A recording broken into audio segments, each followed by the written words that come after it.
제가 알고 있는 한 목사님께서 한국 고향교회를 방문하고 나서 저에게 이런 이야기를 해주셨습니다.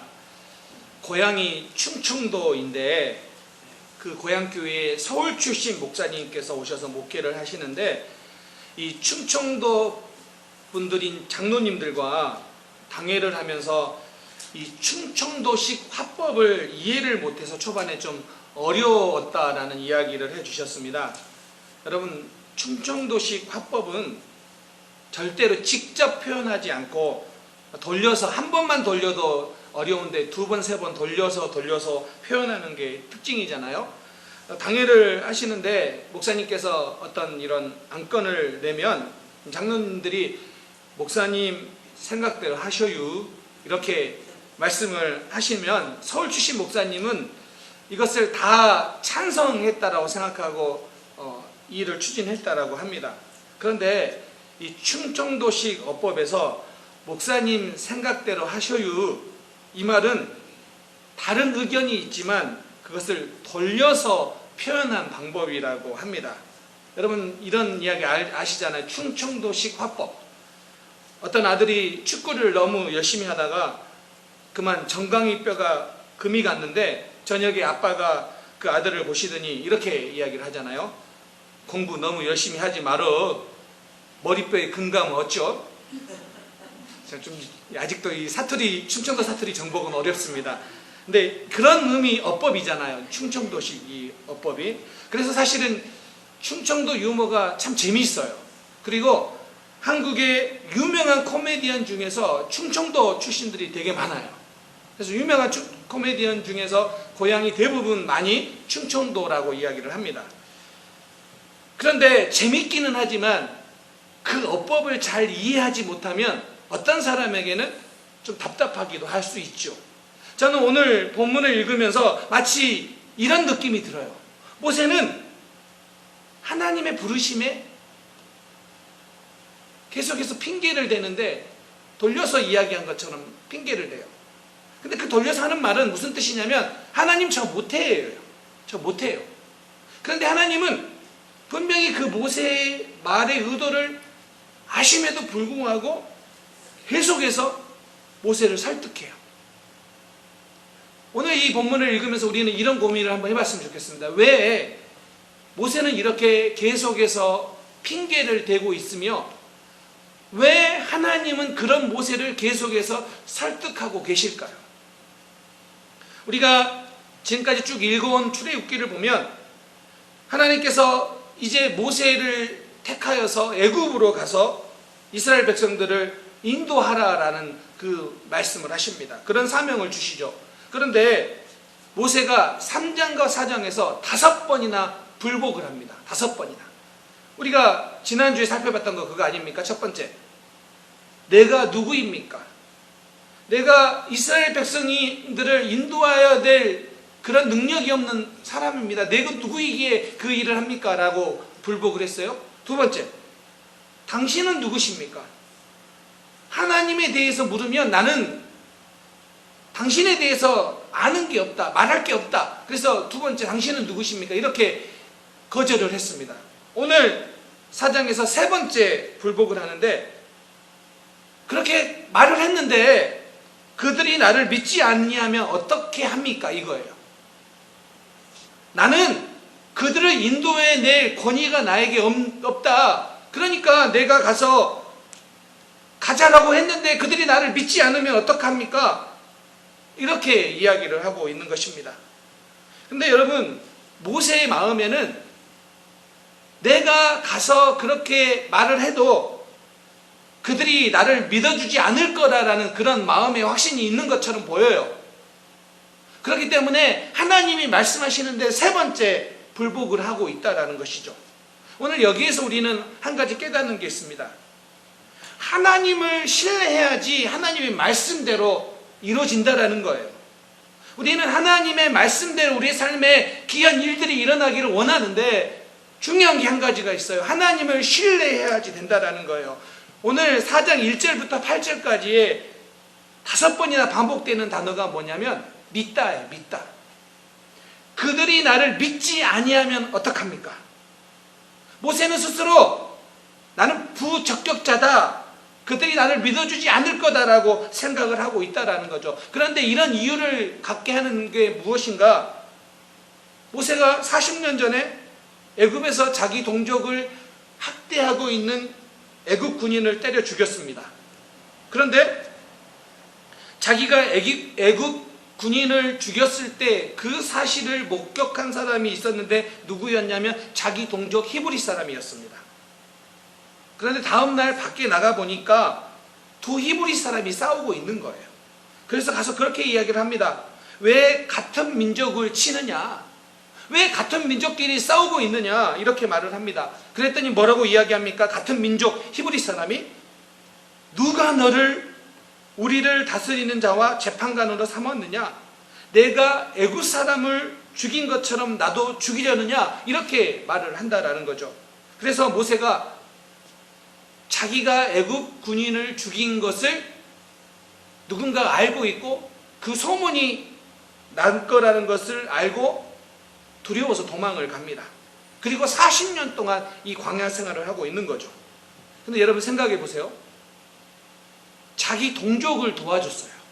우리는 미국 땅에 이민자로 살아가기 때문에 우리 동족이 어떤 의미인지를 우리 잘 알잖아요.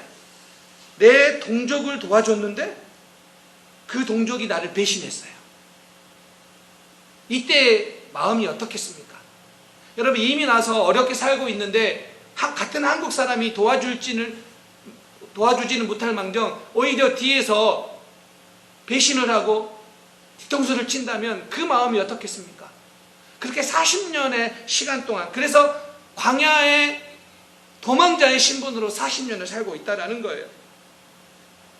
지금 모세의 상황은 시간은 40년이 흘렸지만 그 안에 좌절감, 그 안에 배신감은 사라지지 않고 여전히 남아있다는 거예요. 과거의 실패의 경험들이, 과거의 그런 좌절감들이, 그 배신감이 현재 모세에게 어떤 영향을 미치고 있냐면 내가 가도 나를 믿지 않을 것이다. 내가 그렇게 해도 그들이 나를 신뢰하지 않을 것이다 라는 부정적인 생각으로 지금 엮여 있다는 거예요. 이에 하나님께서는 모세를 위하여 3가지 기적을 베풀어 주세요. 지팡이가 뱀이 되게 하고 손에 나병이 생기고 나일강이 피로 변하는 표적을 보여주세요. 자, 이렇게 말씀하시는 거죠. 말로 설득을 했는데 설득당할 것 같지만 잘 당하지 않는 모세. 그러자 이번에는 믿음을 심어주기 위해서 하나님께서 기적을 보여주십니다. 이렇게 말씀하십니다. 한 가지 이적만으로도 이스라엘 백성들이 믿을 것이다. 모세가 말하는 것을 믿을 것이다. 이렇게 말을 합니다. 그런데 지금 하나님께서는 모세에게 하나님을 신뢰하고 하나님이 말씀하신 것을 따라 살기를 원하는데 모세는 그렇게 하나님이 말씀해 주시고 기적을 보여주시는데도 뭐예요? 하나님을 신뢰하지 못해요. 온전히 따라가지 못하고 있다는 것이 보여집니다. 그렇기 때문에요, 오늘 우리는 이 말씀을 통하여 다시 한번 우리가 점검하고 깨달아야 될 게 무엇이냐면 우리의 신앙생활에 있어서 정말 중요한 게 무엇입니까? 하나님은 때때로 우리로 하여금 신뢰 학교로 우리를 부르신다는 거예요. 네가 이런 상황 속에서도 이렇게 실패를 경험했고 좌절을 경험했고 배신을 느꼈는데도 여전히 그 상황 속에서도 하나님을 신뢰할 수 있느냐? 이 요청을 우리에게 하신다는 거예요.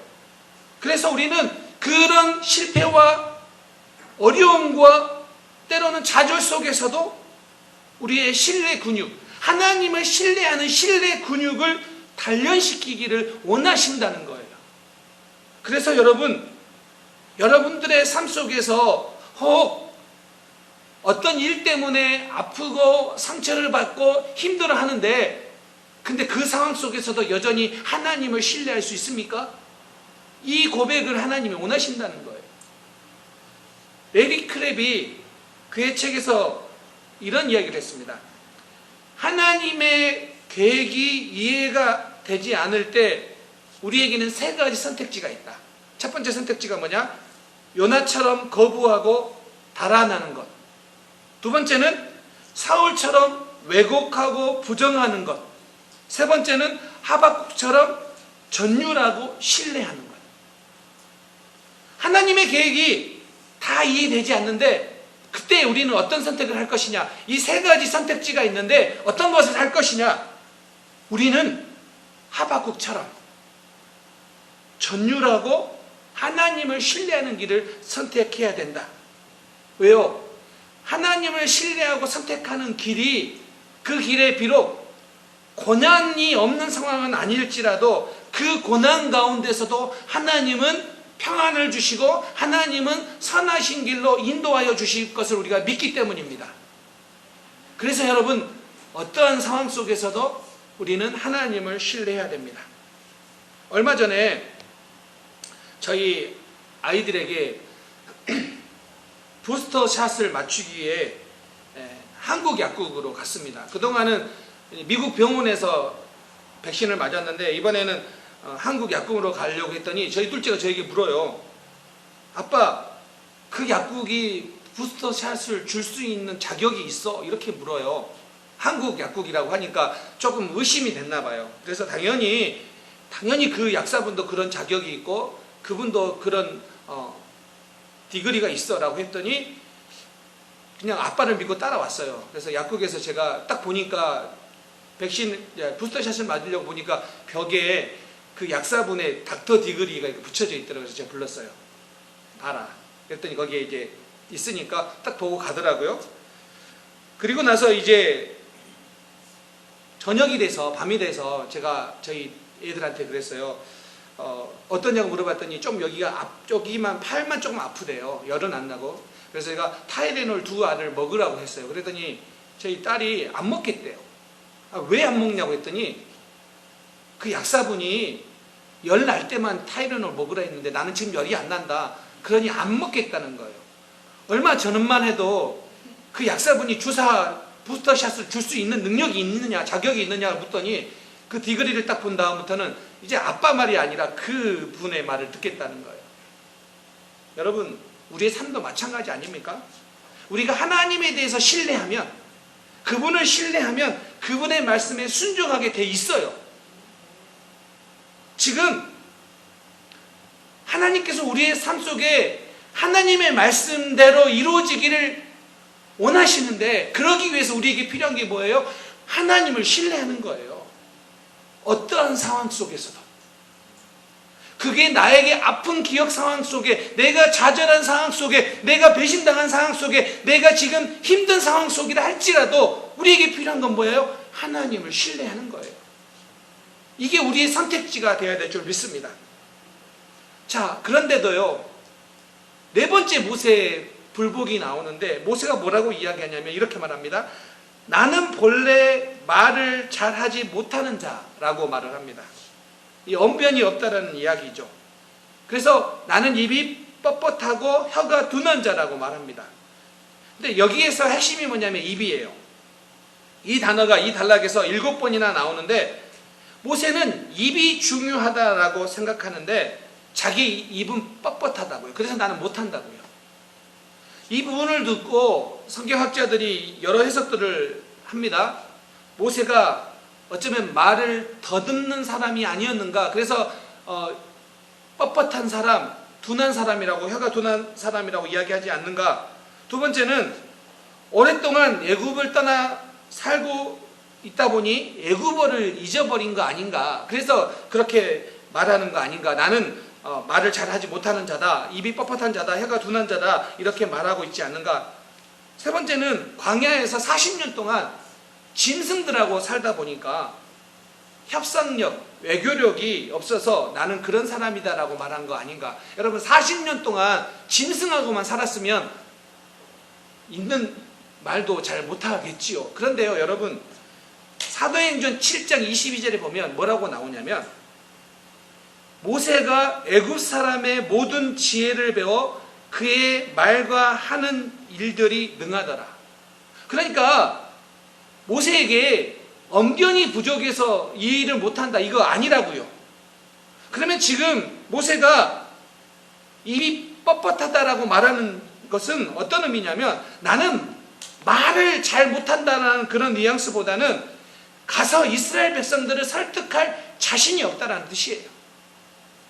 그러니까 지금 모세는 자기의 논리와 자기의 그 발언을 가지고 계속해서 핑계를 만들어내. 나는 그럴 수 있는 능력이 없습니다. 아니, 나는 그럴 자신이 없습니다. 하나님께서 계속해서 말씀하시는데 모세는 계속 돌려서 나는 입이 뻣뻣해서 갈 수가 없습니다. 이렇게 말을 하고 있다라는 거예요. 여러분, 지금 이 모세의 모습이 너무 핑계를 대는 것으로 보이지 않습니까? 그의 논리가 너무 부족하지 않습니까?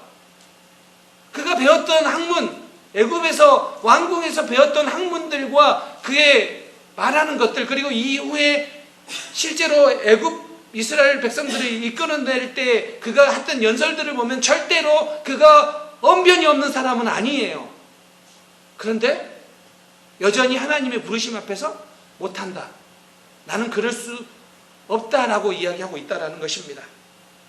자, 그런데 하나님이 뭐라고 말씀하십니까? 우리 하나님 정말 대단하세요. 이렇게 4번이나 불복을 하는데 11절 12절 여호와께서 그에게 이르시되 누가 사람의 입을 지었느냐?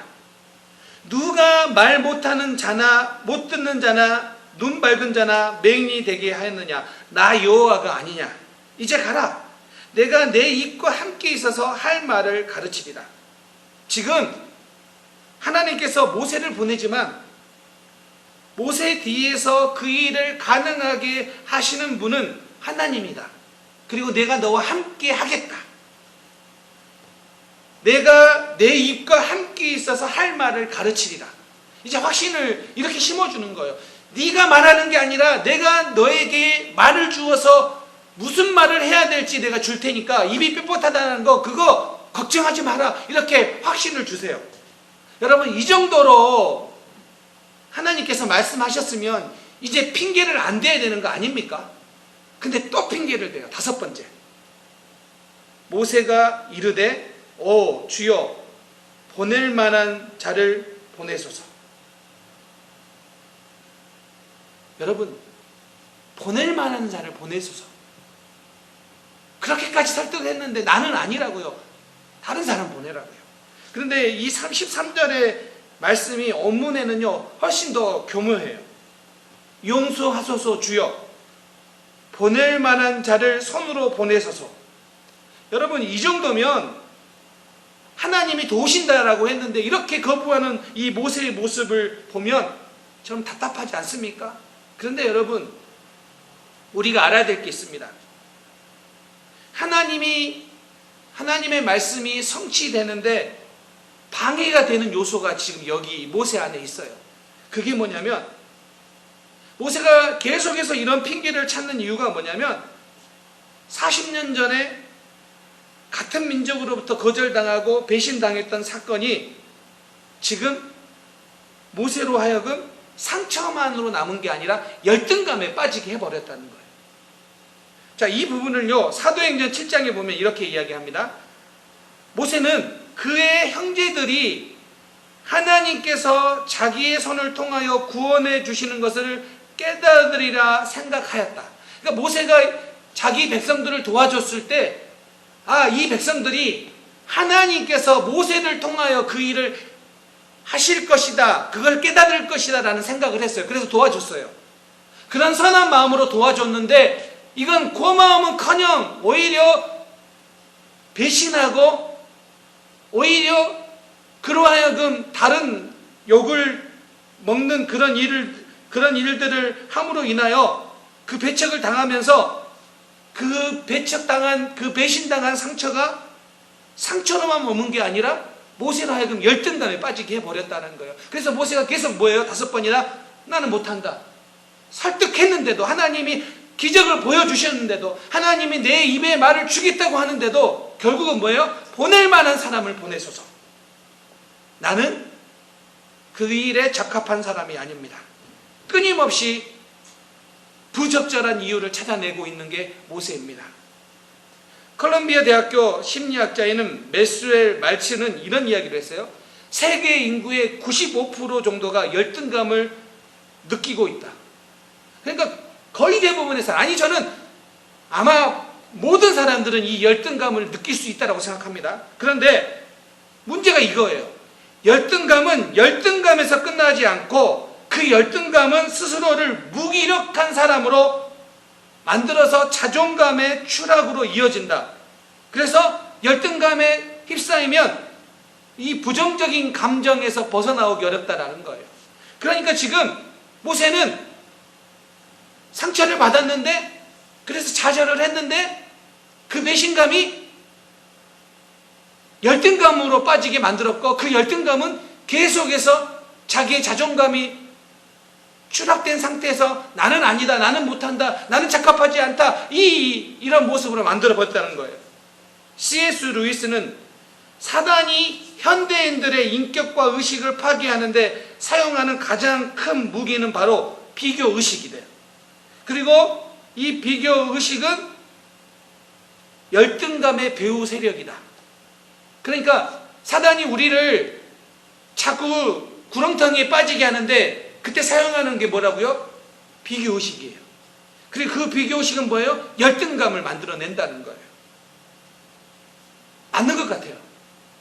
제가 어렸을 때 저희 친척 중에 한 분이 저희 집에만 오면 저한테 물었던 게, 너 공부 잘하고 있냐? 그러면서 우리 딸은 이번에 1등 했더라, 뭐 2등 했더라, 공부 잘했다라는 거예요. 안 궁금해요, 저는 진짜. 걔가 공부 잘했는지 하나도 안 궁금한데 계속 와서 너 공부 잘하고 있냐? 근데 보니까, 지금 생각해 보니까 저는 그때 중학생 아마 고학년이었던 것 같고 걔는 초등학교 저학년이었어요. 아니 초등학교 1, 2학년 때 반에서 1등 안 해본 사람 가끔 있죠. 계속 비교해요. 근데요, 참 다행인 것은 제가 그것 때문에 열등감에 빠지진 않았어요. 저도 참 대단하죠. 아, 그래요? 하고 말았어요. 그런데 여러분, 이 열등감이 우리의 신앙생활에 방해 요소가 되고 있다는 거 여러분 기억하시기 바랍니다. 그게 내 상처 때문에 열등감이 생기기도 하고요. 자꾸 누구와 비교하는 것 때문에 나는 왜 그런가? 이 비교 때문에 열등감을 갖기도 하는데, 우리 모두는 그런 열등감을 가질 수 있는 존재인데 문제가 뭐예요? 그 열등감이 하나님 앞에 반응하는데 장애가 되고 있다는 거예요. 그 열등감이 우리의 신앙생활의 성장에 방해를 주고 있다는 거예요. 그래서 여러분 지금 보세요. 모세 보세요. 하나님이 이적을 보여주시고 내가 너와 함께 하겠다라고 말씀해 주셨고 내 입에 말을 줄 것이다라고 말씀하셨고 내 형, 말 잘하는 형 아론을 붙여줄 것이다라고 말씀하시는데도 불구하고 모세는 움직이지 않아요. 여러분, 이런 모세가 이해가 되십니까? 저는 이해가 돼요. 왜냐하면 상처를 받으면 자꾸 우리는 그 상처를 더 키워버려요. 부풀려요. 다른 것과 연관시켜요. 상처는 여기서 받았는데 이 사람과도 연관시켜버려요. 그래서 한번 배신당한 사람은요, 늘 이런 생각을 해요. 저 사람도 또 나를 배신할 수 있어. 그리고 그 배신감이 어느 순간 나를 사로잡아서 신앙생활에 성장하는데 장애 요소가 돼버려요. 지금 모세가 그래요. 근데 하나님은 계속해서 모세에게 뭐라고 말씀하세요? 내가 너와 함께 하겠다.